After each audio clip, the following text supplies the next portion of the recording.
Oh, girl, we burning the midnight oil tonight. Shit.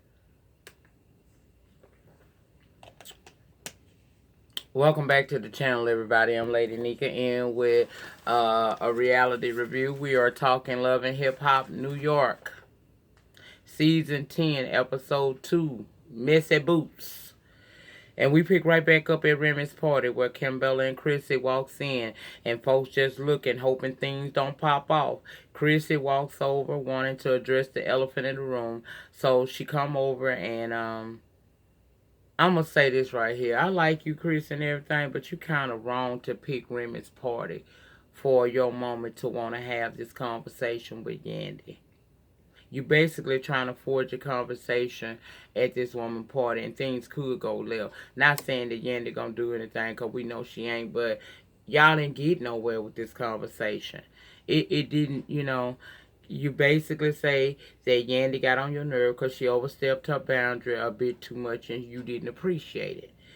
She said her growth wasn't the issue because Yandy was like, well, I'm not supposed to grow. She said your growth wasn't the issue. The issue was when you began to question Jim about the things he did for me, and I was his woman. I am his woman.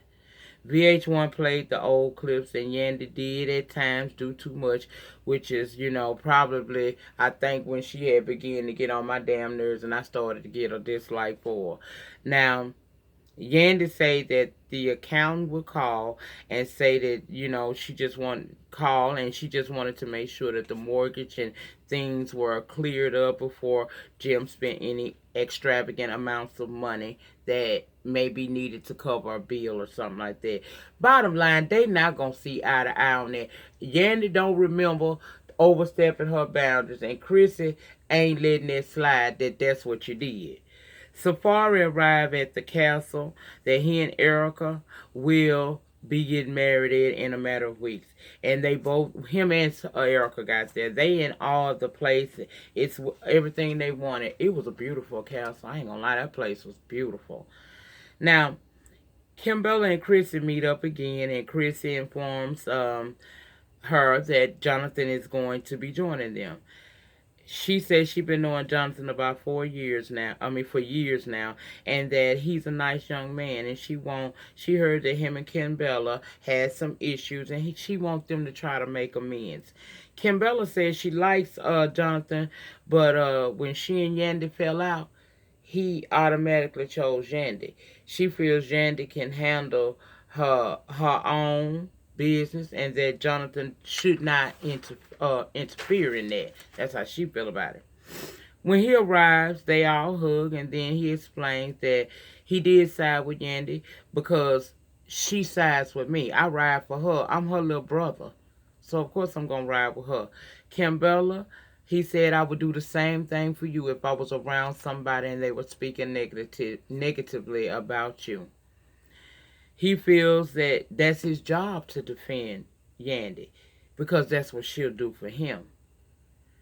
Child, basically, he apologized to Kimbella for hurting her feelings and that in that situation, and they move on and have a good old little girl talk. They talk about Yandy, of course. Then they end up talking about her growth and Chris's growth, and we learned that she has this investment group where she buys homes and flips them. She explains how she got into it, real estate, and now she's involved. She's making some good money. It's called Lady Millionaire, I think, is the group, and we see Kimbella say she interested. We gonna see. Yandy meet up with Sin at the hookah bar, and I loved Yandy's natural wig. Yes, I did. Ooh, baby, that piece of cloth was everything to me. You hear me? I loves me some big hair, and she was rocking it. She tells Yandy that she tried to talk to Joe, and it went left. She wants accountability, and he simply can't give it to her. And he thinks it's okay to go out and cheat because he say he unhappy. Then Rich Dollar see them in the hookah bar, and he come over and they talk. And Sin say she and Joe didn't get along too well. They both dated Erica, but We of course got the flashback of that too. When Erica was around, they wasn't too cool, but now that she been away, they cool. They talk about Chrissy coming to Remy's party, and Yandy saying Chrissy just don't, she just don't, she don't appreciate what she was trying to do. She said she was doing the best she can for Jim. She was trying to manage his finances and keep Chrissy lights on. Yandy like it's not like, how she think it was or whatnot. Child, basically, she don't feel like she did nothing, alright? Then Rich starts talking about Safari. He shook Safari's hand and that Erica refused to shake his hand. They saying that her Safari has changed a lot. They even made jokes, the blank one time if you need some help, because he a whole new dude. Rich says he thinks Safari wants to be loved, but is he really, and is he willing to do it by any means necessary? Now, that ain't none of your business, and that ain't Sin's business either. But they brought up about this girl, Gabrielle, from Love and Hip Hop Miami, that say that, she from Jamaica, and say that Safari proposed to her around about the same time he proposed to Erica, and in fact gifted her with the ring that he was supposed to be giving this Gabrielle person. And they just think that it's hilarious that he tried to get engaged with two women at around about the same time frame. I see that it's messy. That ain't our business. And if that is to come out and be a part of a storyline, let that be his storyline. Now, Remy at the photo shoot, she's still excited about partying and staying out late for the first time in 10 years. However, the record company is starting to really push her, and she got to get it together.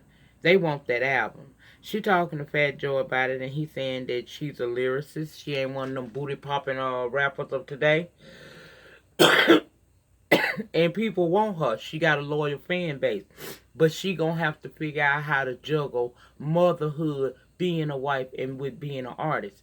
Because her grind is less than as of late. And if she wants to get back on that track that she was on prior to her going to jail, which she's not going to do because this is a different time, but she can do well. But she gonna have to figure out how she gonna be able to get back on her grind, because she can't let the fans down. He put a lot of pressure on her with that one. Now, Erica and Tahira meet up. She said Tahira would definitely ride for you, and now that she's back in New York, she can't wait to meet up with her girl. When they meet up, Erica shows she pregnant. Tahira is excited for her. She's actually happy for both of them. Happy they found love and they about to have a baby. She said that she wants those things, but she can't rush it. And that's when Erica drops, Joe is single. She said she heard it. It was on the applause, but she doesn't care. She informs her that, look, he actually reached out to me and told me that he was going to propose to Zen. I wonder why he did that. Erica took that to mean that he still got something for her. I don't know. She said that they was in love and together a while, but they was toxic to one another. We saw a small flashback of Tahira and Joe. She's not trying to get back with him. When asked, she said she's not certain, but then they moved into the subject of Erica needing to ask Safari about a prenup just to make sure that she is protected. And I ain't gonna lie, when that prenup conversation came up, I was like, I guess Safari need to protect his coconut. Girl, I'm going to leave it alone. Jonathan, Yandy, Kimbella, and Sin meet up to talk. And even though Yandy said that she would be forever side-eyeing Kimbella after seeing her with Chrissy, Sin is there. Sin said something about being messy and mentioned seeing something on the blogs or on the internet about Chrissy. Yandy immediately went to pull it up, and it's about Jim and Chrissy losing their New Jersey mansion to foreclosure, and that it sold at auction for $100. Kimbella is uncomfortable. She does not want to have that conversation. Jonathan say, why? You scared you gonna, you riding mighty hard. Are y'all best friends? Yandy asked, was they best friends too? She said, no, we're not best friends. I just don't think that, for one, Jonathan, you're friends with Chrissy, and it's not cool that you're sitting here talking, being messy about a friend losing a business. And Yandy, you would think that we are friends because you and I ain't friends. Yandy said, well, I thought we was cool. She said, yeah, we let the kids play and everything together, but it ain't set in stone like that. Sin say she ain't believe the story. Yandy continued to read and find out that this issue with this house started around 2010, and of course she had to throw in. That's around the time that I stopped managing Jim, and that pissed Kimbell off even more. She not feeling it. She said Chrissy not there to defend herself, and once again, Jonathan is standing over there taking up for Yandy because he's her little brother. Okay. But Kimbella is not having it. Chris is not there. She feels that it's wrong. She let Yandy know that she ain't a friend. You just know that. And that she ain't feeling this shit. Yandy is confused because she said that how can you ride for this woman and defend her so wholeheartedly when she mollywopped you across the floor once? And Kimbella got mad and said, and you was there for that. You didn't do anything about it. That's why I don't fool with you. Jonathan said Kimbella was scared to talk because she's scared she gonna get slid again. Yandy said she did try to block her. Now, we got 2 replays. And I just don't feel like going back to that season to find out. So for you people who are loving hip hop experts and historians, I need you to tell me which one of those clips was true. Because I remember that happening, but I don't remember what Yandy actually did. At that party, on clip 1 that Yandy had played, I want to know, was that the real clip? Because you do see Yandy trying to stand in front of Kimbella when Chrissy came at her, but she got knocked out the way. In the second one that Kimbella showed, it doesn't show Yandy doing anything, and that Chrissy made a straight beeline and started busting her across her shit. So y'all let me know what one was the truth. Because I ain't going back to look and see, okay? I can't remember.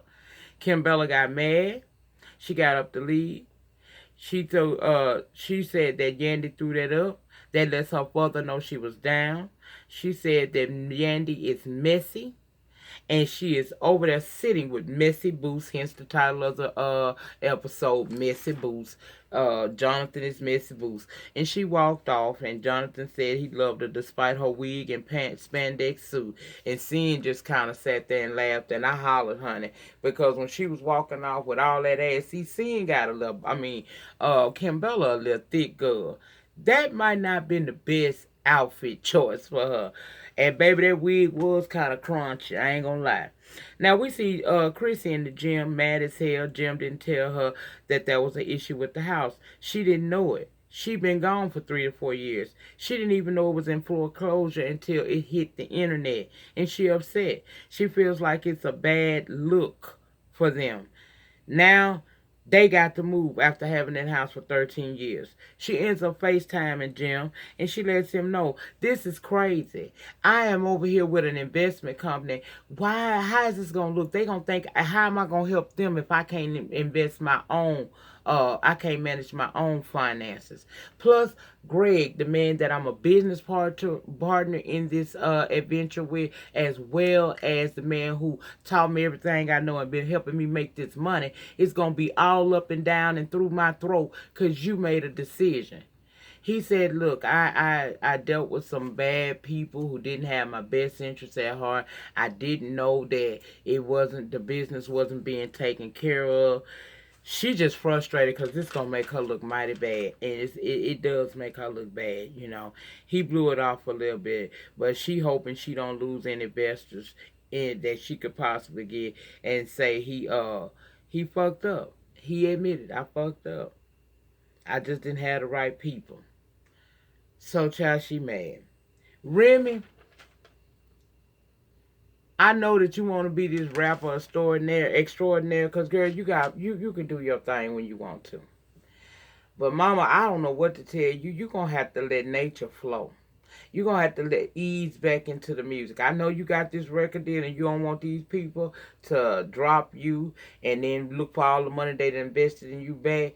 But, girl, you're going to have to either pull your weight or slow down and ease back into it, because you overwhelmed and I see a breakdown coming soon.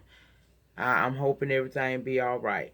Safari and Erica have this little I guess little food dinner type thing for her VIPs that's gonna be coming to the wedding. Say all the drama people they pretty much keep away. And Tahiri there. She asked if they talked about the prenup, and she said she haven't talked to him about it yet, and she urging the girl, you need to because you're running out of time. Then Joe Budden shows up. Safari glad to see him. He sees Tahiri.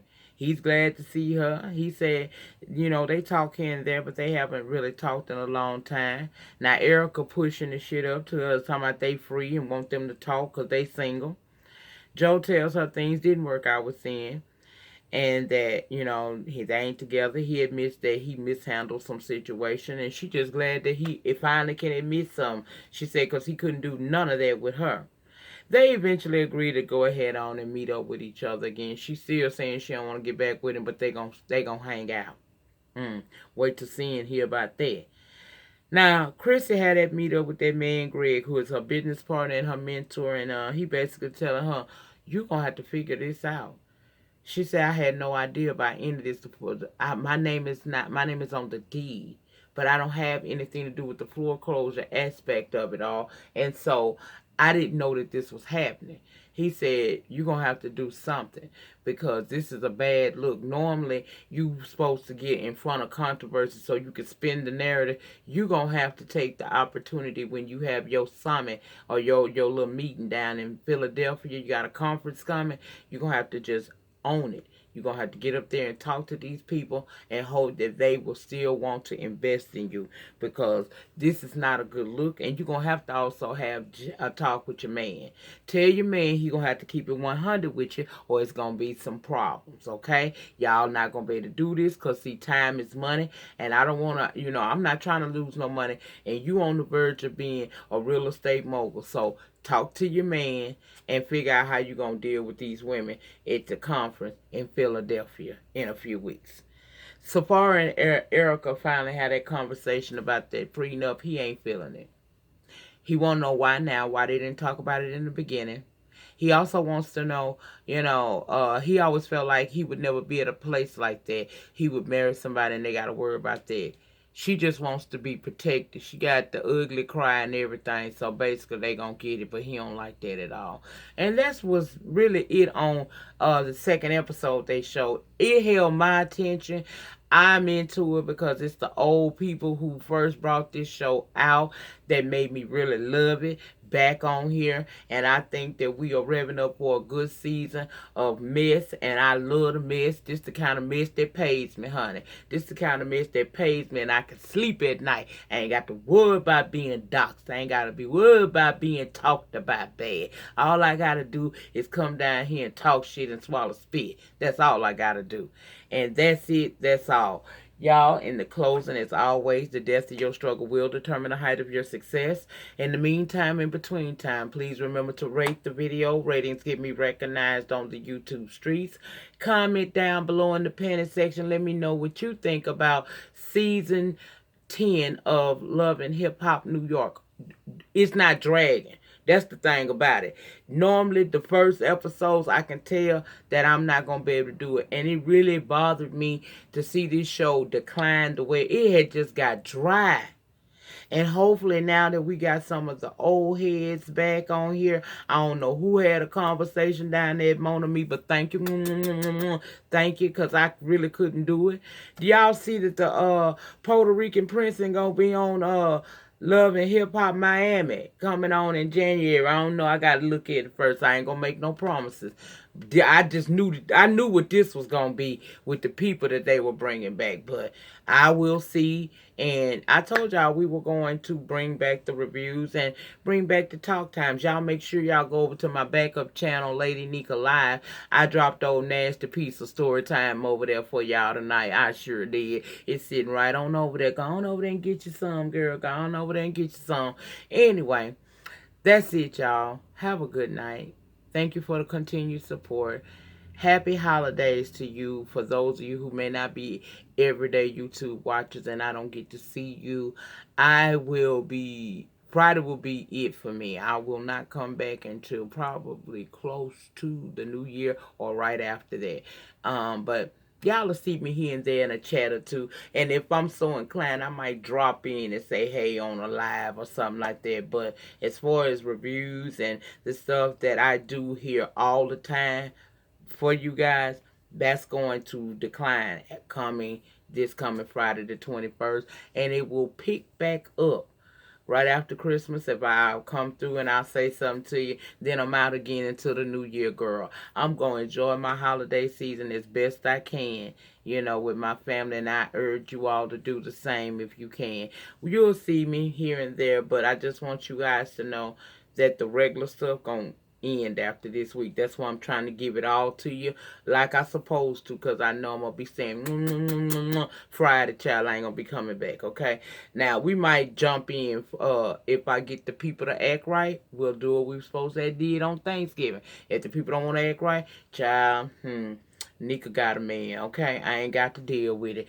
That's it. Y'all have a good night, honey. I'll see y'all tomorrow for Ambition. Mwah.